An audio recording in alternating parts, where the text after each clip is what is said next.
දවසක් ඔබ සැමටම මගේ Breathe and Balance නාලිකාව වෙත නැවතත් සාදරයෙන් පිළිගන්නවා. මගේ නම චතුරි ජයසූරිය. මම මනෝ ආධ්‍යාත්මික උපදේශකවරයෙක් හැටියට කටයුතු කරන්නේ.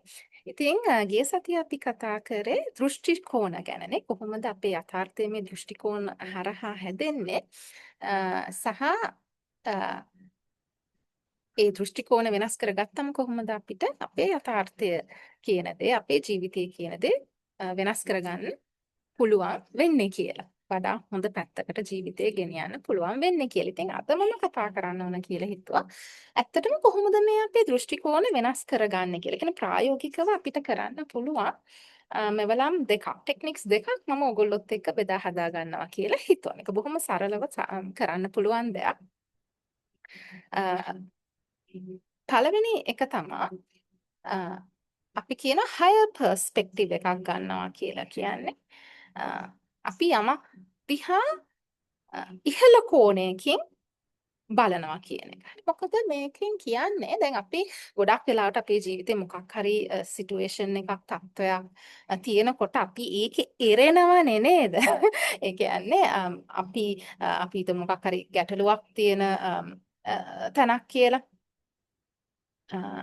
මත ගැටුමක් හරි මොකක් හරි ඕගොල්ලන්ගේ ජීවිතේ තියෙන ඒ වගේ ගැටලුවක් ගැන හිතන්නකොනේ. එතකොට අපි ඕක ගැනම හිතනවා. හරිද? අපිට හරි කියලා හිතන දෘෂ්ටි කෝණ වලින් අපිට පුරුදු සහ අපි ළඟ තියෙන දෘෂ්ටි කෝණ වලින් මේ දිහා බලන්නේ නේද? එතකොට එක එක්කෙනාගේ තියෙන විවිධ දෘෂ්ටි කෝණ හරහා ඕක ඇවිල්ලා නේ මත ගැටුම ඇති වෙන්නේ නේ. ඒතර දැන් එහෙම දෙයක් තියෙනකොට ඔන්න මම දැන් හිතනවා අයියෝ ඇයි මෙයා මේක කරේ මේක මෙයා කියපු එක වැරදීනේ. ඇයි මෙයා මේ විදිහට කිව්වේ මේ විදිහට කිව්වේ නැත්තේ. අයියෝ මට මේක මෙහෙම කියන්න තිබුණානේ කරන්න තිබුණානේ කියලා ඔන්න දැන් මනස විසින් ගොඩාක් දේවල් කතන්දර ගොතන්න ගන්නවා. හරි ඒ කතන්දර ආශ්‍රය කරගෙන ඔන්න හැඟීම් ජනිත වෙනවා. හරි ඒ හැඟීම් ජනිත කරගෙන ආවේග එනවා. එතකොට ඒ ආවේග අනුව අපි කටයුතු කරනවා. ඒ අනුව නැවතත් චින්තනයන් නැත්තම් සිතුවිලි හට ගන්න ඔය වගේ ඕක අර රවුමට කැරකි යනවා ලූප් එකක් වගේ නේද? ඊට පස්සේ අපි දන්නේවත් නැතුව මිනිත්තු කිහිපයක් ඇතුළත අපි ඒකට கிඳා බහැලා ඉවරයි. අපි කියන අර ඩ්‍රාමා එකක් වගේ අර අපි ටීවී එකේ යන්නේ නේද? බඩවැල් වගේ යන ඩ්‍රාමා තියෙන්නේ ටෙලි ඩ්‍රාමා. අන්න ඒ වගේ මේ ගැටලුවත් අපේ හිතේ ගොඩනංවගෙන ඉවරයි. උනේ පොඩි දෙයක් වෙන්න පුළුවන්. නමුත් අපේ හිතේ ලොකු කතන්දරයක් දැන් ගෙතිලා අපි ඒකේ එරිලා ඉන්නේ. හරි. ඉතින් අපිට අර සමබර ලෙස ඔබ්ජෙක්ටිව්ලි ඒ දිහා බලන්න දැන් බෑ. මොකද අපි ආවේගවල එතිලා ඉන්නේ. ඒවා කැළතිලා ඒකේ ගිලා බහැලා තමයි ඉන්නේ. හරිද? ඉතින් ඔය වෙලාවට අපි යම්කිසි තීරණයක් ගන්න හැදුවොතින් හරි ක්‍රියාත්මක වෙන්න හැදුවොතින් ඉතින් ගොඩක් ප්‍රශ්න තමයි අපිට මුහුණ දෙන්න වෙන්නේ නැවත. මොකද අපි හරියට දැක්මක් නැතුවනේ ක්‍රියා කරන්නේ හැඟීම් වලින් තමා පාලනය වෙන්නේ අපිව නේද? ඉතින් අර වැරදි දෘෂ්ටි කෝණ මත ඉඳගෙන තමා අපි එතකොට මේ තීරණ ගන්න සහ තීරණ ක්‍රියාත්මක කරන්නේ. ඉතින් ඒක වැඩක් නෙමෙයි ගොඩක් වෙලාවට අවඩක් තමයි වෙන්නේ. හරි හානියක් තමයි වෙන්නේ. ඉතින් මේ වෙලාවට තමයි අපි කියන්නේ අර ඉහළ දැක්ම higher perspective එක අපිට ගොඩාක් ප්‍රයෝජනවත් වෙනවා කියන එක. ඒත් කොහොමද මේක කරන්නේ? මං හිතුවට බැහැනේ නේ. ඉතින් මේකට ටෙක්නික් එකක් මම පාවිච්චි කරනවා මගේ ක්ලයන්ට්ස්ලා එක්ක සහ මගේ ජීවිතේත් සිටුේෂන්ස් මේ වගේ එනකොට මම කරන්නේ මම ඉමැජින් කරනවා හිතේ කල්පිතව මේක කරන්නේ. ඇත්තටම අපේ තියෙනවා ඉමැජිනේෂන් ස්කිල් කියලා එකක්. ඒ කියන්නේ යම්කිසි පරිකල්පනයක් කරන්න. හරි ඉතින් මේ පරිකල්පන ශක්තිය කියන එක අපේ මනසට තියෙන එකේ එක්තරා ඒ කියන්නේ මේ ප්‍රයෝජනයක් තියෙනවා. හරිද? ඒ කියන්නේ හැමතිස්සෙම මේ පරිකල්පනය කර ඉන්න කියන එක නෙමෙයි. නමුත් ඒක අපිට ස්කිල් එකක් හැටියට පාවිච්චි කරන්න පුළුවන් වෙලාවල් ගොඩක් තියෙනවා. මේ වගේ කියන්නේ සූපත් කිරීමේ කාරණාවලට. ඉතින් මේක තමයි එක්තරා ඒක ප්‍රයෝජනයට ගන්න පුළුවන් ස්ථානයක්. ඉතින් පරිකල්පනය කරන්න නැත්තම් හිතේ මවා ගන්න ඕගොල්ලෝ කන්දක් උඩට නැගලා ඉන්නේ කියලා. හරි ලොකු කන්දක් උස කන්දක් උඩ නැගලා. ඒ කන්ද උඩ ඉඳගෙන මේ පල්ලෙහා බිම්මට්ටමේ මේ වෙන සිදුවීම් බලනවා කියන එක උපකල්පනය කරන්න නැත්තම් පරිකල්පනය කරන්න. ඉමැජින් කරන්න. හරි. එතකොට ඔයත් ඉන්නවා ඒ සිදුවීමට අදාළ අනිත් පුද්ගලයනුත් ඉන්නවා. ඒගොල්ලෝ අතර මොනවාද වෙන්නේ? ඔය හැමදේම අර ඉහළ ඉන්න තැන ඉඳලා පහළ වෙන දේ අර අපි මේ ෆිල්ම් එකක් බලනවා වගේ නැත්නම් ස්ටේජ් ප්ලේ එකක් බලනවා වගේ බලාගෙන ඉන්න. දැන් මේකට තව මම උදව් කරගන්න දෙයක් තමයි මම හැටියට නෙවෙයි මගේ අපි කියන්නේ higher self එක කියලා කියන්නේ self කියන එකට මම දන්නේ සිංහලෙන් හරියටම වචනයක් තියනවද කියලා. අපි උදාහරණයක් හැටියට නිකන් කියමු අර අපි කියන්නේ ඊගෝ සෙල්ෆ් හයර් සෙල්ෆ් කියලා. දැන් ඊගෝ සෙල්ෆ් කියලා කියන්නේ මේ මම කියලා අර මමත්වයෙන් හිතන කෙනානේ. එතකොට හයර් සෙල්ෆ් කියන්නේ ඊට වඩා ටිකක් උස් මට්ටමේ ඉන්න නිකන් ඉමේජින් කරන්න ඔයාට තමන්ට වඩා ගොඩක් ප්‍රඥාව තියෙන ඒ මෛත්‍රිය කරන්න හැකියාව තියෙන වගේ උසස් මට්ටමේ කෙනෙක් තමා දැන් මම කියන එක උපකල්පනය කරන්නකො. හරිද? ඉතින් මම වෙලාවකට කියන දෙයක් තමයි මේ අපි අදහන යම්කිසි දෙවි කෙනෙක් හරි උසස් මට්ටමේ කෙනෙක් ඕගොල්ලෝ දන්න කෙනෙක් හරි කවුරු හරි ඒ වගේ කෙනෙක් කියලා උපකල්පනය කරන්න. හරිද? ඒ කියන්නේ මම නෙමෙයි. ඒ කියන්නේ අපි මෙතන ඇත්තටම කරන්න හදන්නේ අර මම දැන් අත්දකින ඒ తত্ত্বය සහ මම කියන කෙනා අතර යම්කිසි ඩිස්ටන්ස් එකක් දුරස්ථභාවයක් ගොඩනංවන්න තමයි මෙතන උත්සාහ කරන්නේ. මොකද අර කිමිදිලා එතිලා ගිලිලා ඉන්න තත්වයෙන් පොඩ්ඩක් එළියට ඇවිල්ලා පොඩ දුරස්ථභාවයකින් යුතුව ඒ දේ දිහා බලන්නනේ අපි දැන් උත්සාහ කරන්නේ. හරිද? ඉතින් එතකොට දැන් මමම හැටියට ඕක බලන්න ගියොත් චුට්ටක් මනසට ඒක කරන්න අමාරු වෙනවා. ඒකින්ද තමයි කියන්නේ අපි අපිට වඩා උසස් තත්වයක තියලා උසස් කෙනෙක් හරි දේවතා කෙනෙක් හරි හයර් සෙල්ෆ් එක හරි කියලා හිතලා ඒ කියන්නේ ඕගලන්ට ඕන නම් තමන්ගේ ෆියුචර් සෙල්ෆ් එක ඒ කියන්නේ අනාගතේ ගොඩක් ප්‍රඥාව තියෙන කෙනෙක් හැටියට තමන්පත් වුනහම කොයි වගේ කෙනෙක්ද කියලා මේ අනුමාන කරන්නත් පුළුවන්. ඒ උපකල්පනය ගන්නත් පුළුවන්. කොහොම හරි අන්න ඒ කෙනාට දැන් අපි හිතමු රංගපානවා කියලා අපි චිත්‍රපටයක හරි ස්ටේජ් ප්ලේ එක හරි මොකක් හරි රංගපානවා කියලා දැන් අපි රංගපානකොට ඒ පුද්ගලයා බවට පත් වෙනවනේ ඒ චරිතයට බහිනවනේ අපිනේ ඒක රංග දක්වන්න අන්න ඒ වගේ මම හැටියට නෙවෙයිනේ එතන රංගපාන්නේ වෙන කෙනෙක් හැටියටනේ අන්න ඒ වගේ මෙතන ඕගොල්ලෝ ඒ අර උසස් ප්‍රඥාව තියෙන කෙනා හැටියට රංගපාන්න වෙන වචන වලින් කියනවා නම් හරි එතකොට එයා වගේ හුස්ම ගන්න මම මේ හවලා හැටියට තමයි ඉන්නේ කියලා පොඩි වෙලාවකට ඒ චරිත රංගපාන. එතකොට ඒ හැටියට දැන් ඔයා මේ බිම්මට්ටමේ ඔයාගේ ජීවිතේ අත්දකින දේ හරිද? ඒ සිදුවීම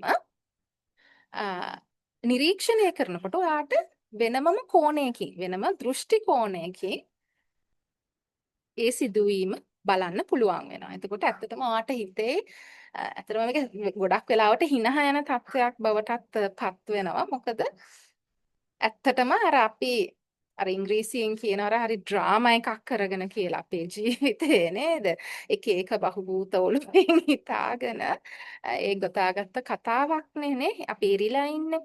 ඉතින් අර මෙහෙම හයර් පර්ස්පෙක්ටිව් එකකින් ඉහළ මට්ටමකින් අපි ඒ දේ බලනකොට අපිට ඕක පේන්න ගන්නවා. හරි මේක ඉතින් ටිකක් ප්‍රැක්ටිස් කරන්න ඕන. පළවෙනි වතාවෙම ඒක සමහර විට හරියන එකක් නැහැ. හරියන්නත් පුළුවන්. නමුත් ඒක කරනකොට ඕගොල්ලන්ට අර දුරස්ථභාවය තියලා ඉහළ මට්ටමකින් අපිට අර බිම් මට්ටමේ වෙන දේ අර උකුසු ඇසකින් කියලා කියන්නේ නේද?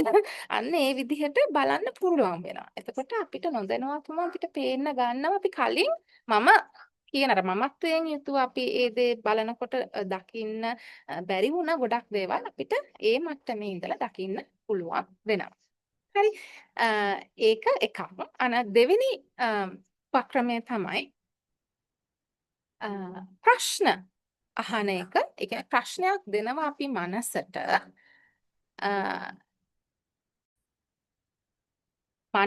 විකල්ප දෘෂ්ටි කෝණ ගේන්න පහසු කරවන. අපි ගොඩක්ම මේකට ඉංග්‍රීසියෙන් කියනවා what if questions කියලා. හරි. උදාහරණයක් හැටියට දැන් මනසෙන් එකක් එක ලෙන්ස් එකක් ආරෝපණය කරලා ඉන්නේ රතු නම් රතු ලෙන්ස් එක කණ්ණාඩිය. රතු කණ්ණාඩිය දාගත්තොත් රතුවටමනේ පේන්නේ. නිල් කණ්ණාඩිය දාගත්තොත් නිල්. අපි තරහවෙන් හැමදේ ගැනම බලනවා නම් තරහවෙන් පේන්නේ. තෘෂ්ණාවෙන් බලනකොට තෘෂ්ණාවෙන් පේන්නේ නේ. ඉතින් ඔය වගේ දාන කණ්ණාඩිය යනුනේ කියන්නේ අපි ළඟ තියෙන දෘෂ්ටි කෝණය අනුව තමයි අපිට දේවල් පේන්නේ නේ හැම සිදුවීමක්ම. එතකොට ඔතනනේ අපි ස්ටක් වෙලා ඉන්නේ. එහාටවත් මෙහාටවත් යන්න බැරුවනේ. එතකොට අපි මේ මනසෙන් කරන දෙයක් නේ. මනස අල්ලගෙන ඉන්න දෘෂ්ටි කෝණ දෙක තුනක් කරහා තමයි අපිට මේ ජීවිතය කියන දේ ගොඩනංවලා තියෙන්නේ. මේක යථාර්ථයක් කියලා. නමුත් මෙතන යථාර්ථයක් නැහැ ඇත්තටම. නේ? ඒක සබ්ජෙක්ටිව් රියැලිටි එකක්. අපිටම රෝපිත වෙච්ච අපිටම කියලා හදාගත්ත සත්‍යක් විතරයි තියෙන්නේ. ඉතින් ඒකෙන් තමයි අපිට යම් යම් අත්දැකීම් ලැබෙන්නේ අපිට අවශ්‍ය ඉගෙනුම් ලබා ගන්න අර මම කලින් වීඩියෝ එකේ කිව්ව හැටියට. නමුත් අපි ඒ ලැබෙන අත්දැකීමට කැමති නැත්නම් අපිට ඒක වෙනස් කරගන්න පුළුවන් අපේ දෘෂ්ටි කෝණ වෙනස් කර ගැනීම. නම් දැන් මේ ටෙක්නික් එකෙන් අපි කරන්නේ අපි මනසට දෙනවා විකල්ප හදන්න අවස්ථාවක්. අපි අහනවා what if ඒ කියන්නේ මේක මෙහෙම වුණොත් කොහොම වෙයිද කියලා විකල්පයක් අපි දෙනවා. possibility එකක් කියලා අපි ඒකට කියන්නේ. මේක වෙලා නැහැ නමුත් මේක වෙන්න පුළුවන් කියන දේ අපි මනසට පොඩ්ඩක් කියනවා. හරිද? මේක දිගටම දවස් 30ෙම කරනවා. දැන් නැවත වතාවක් ඔයගොල්ලෝ උපකල්පන කරන ඔයගොල්ලෝ ඉන්න මොකක් හරි සිටුේෂන් එකක්. අපි හිතමුකෝ ඔයා හිතනවා දැන් ඔයා මෙතන ස්ටක් වෙලා ඉන්නේ. ඔයාට මෙතනින් එළියට යන්න බෑ වගේ සිටුේෂන් එකක් ගන්නකො. එතකොට අපි මනසට කියනවා අපිට මෙතනින් එළියට යන්න පුළුවන් නම් කොහොම වේද? හරිද? අපිට විශ්වයෙන් මේකට ආශිර්වාද තියෙනවා නම් එහෙනම් කොහොමද වෙන්නේ? හරිද? අපිට මෙතන මම හිර වෙලා නැත්තම් මේ මොන වගේ වෙයිද? මට ඇත්තටම නිදහසක් තියෙනවා නම් මෙතනින් යන්න කොයි වගේ වෙයිද? අන්න ඒ වගේ what if මේක මොකක් වෙයිද කියන ඒ possibility එක විකල්පය මනසට නිතර නිතර දෙන්න. දැන් මනසින් කිය අයියෝ නෑ ඒත් මෙහෙමනේ වෙන්නේ අර දවසේ මෙහෙම වුණා ඒකින්ද මෙහෙම වෙන්නේ කියලා මනසෙන් අර පස්සටම ආපස්සටම අදින්න ගන්නවා මේ ප්‍රෝග්‍රෑම් එක හරහාම. හරි. එතකොට අපි කරන්න ඕනේ මනසට ඉස්සරහට ගියේ කියන්නේ බයිපාස් කරලා එතන අහන්න ඕනේ නෑ හරි ඒක එදා වුණාට මෙහෙම වෙන්නම ඕන කියලා එකක් නෑනේ අපිට පුළුවන් නම් කොහොමද මේ විකල්පය කරා යන්න කියලා මනසින්ම ඒ ප්‍රශ්න මනසට ඒ ප්‍රශ්න ටික දෙන්න. වටි කියලා කියන්නේ දවස් 30න් මේ මනස කියනවා නම් නෑ නෑ මේක මෙහෙමමයි කියලා. පොඩක් චැලෙන්ජ් කරන්න මනසට අර what if කියන questions ඒ ප්‍රශ්න හරහා. මම හිතනවා මේ මම කියන එක පැහැදිලි කියලා. මේක ඉතින් කාලාන්තරයක් කරගෙන යනකොට තමයි අපිට ප්‍රතිඵල ලැබෙන්න ගන්න ওই උපක්‍රම දෙකම. දැන් අර පළවෙනි උපක්‍රමයේ තර කන්ද උඩ ඉන්නකොටම ඔයගොල්ලන්ට පුළුවන් මේ ප්‍රශ්නත් අහන්න. හරි මේක බලන ගම චිත්‍රපටයේ පල්ලෙහා වෙන දේ ඒ රංග දැක්ම බලන ගමන් අපිට දැන් මෙයා මේක කරොත් මොනවා වේද? මෙයා මෙතන මෙහෙම ක්‍රියාත්මක කරොත් මොනවා වේද? අන්න එතකොට ඔයගොල්ලන්ටම තේරෙයි ටික දවසක් යනකොට අර මනසට කලින් දකින්න බැරි වුණ විකල්ප දකින්න පටන් ගන්නවා. හරිද? ඉතින් මම හැමතිස්සෙම කියන ආකාරයට අපි මොන උපක්‍රමය යොදාගත්තත් මොන ප්‍රැක්ටිස් එක කරත් ඒක රිසල්ට් එකේ එන්න නම් නිතර කරන්න ඕනේ. ඒ කියන්නේ දවසට විනාඩි 5ක් හරි. ඔයගොල්ලෝ කරන්නේ එකම දෙයක් වෙන්න පුළුවන්. මේ 10ක් 20ක් කරන්න ඕන නැහැ. එකම දෙයක් කරත් ඒක නිතර කිරීමෙන් තමයි අපිට ඒ රිසල්ට් එක එන්නේ.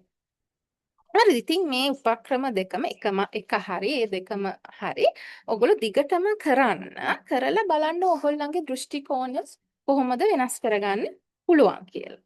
හරි. ඒ දෘෂ්ටි කෝණ වෙනස් කර ගැනීම හරහා ඔයගොල්ලන්ගේ යථාර්ථය ඇත්තටම වෙනස් කරගන්න පුළුවන්. ඉතින් මේක හරිම මැජිකල් සමහරක් මගේ තියෙන අත්දැකීම් සහ මගේ ක්ලයන්ට්ස්ලට තියෙන අත්දැකීම් හරහා මම මේ කියන්නේ. ඉතින් මේක කරන්න අනිවාර්යෙන් පුළුවන්.